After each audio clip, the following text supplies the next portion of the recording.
Iniisip ko po kung ano ang dapat gawin dito. Kaya halika guys, samahan niyo po ako at gumawa po tayo ng mga paso. Hi! Hello guys! Ngayon po ay meron kaming nakuhang mga galon. Bigay na aming mga rich na kapitbahay. So iniisip ko po kung ano ang dapat gawin dito. At bigla pong pumasok sa isip ko na gawin siyang paso.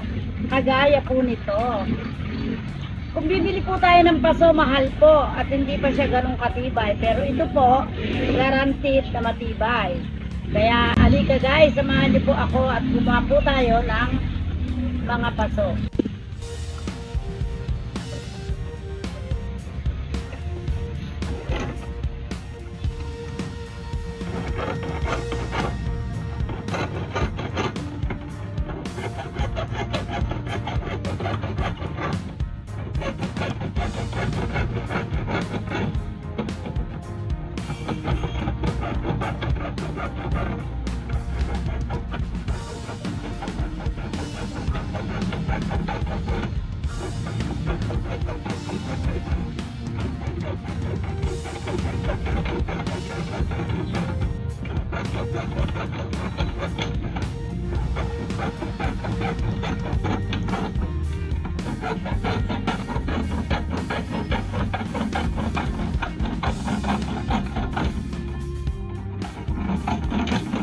Yan, meron na po tayong nagawang 2 piraso at meron pa po tayong gagawin pang iba.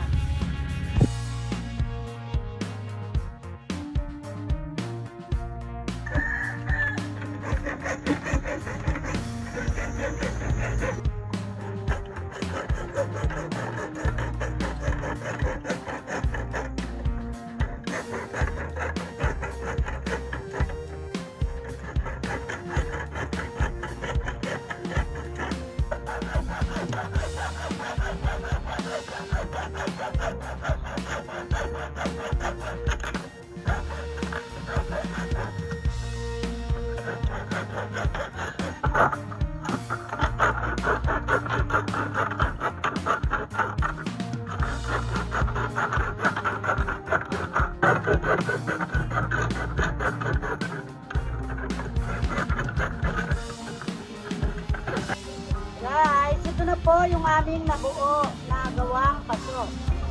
Yan. Ito po ay 5 paso.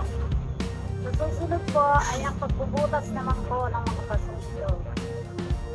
At abangan nyo po ang susunod naming pagtatanim. Bye!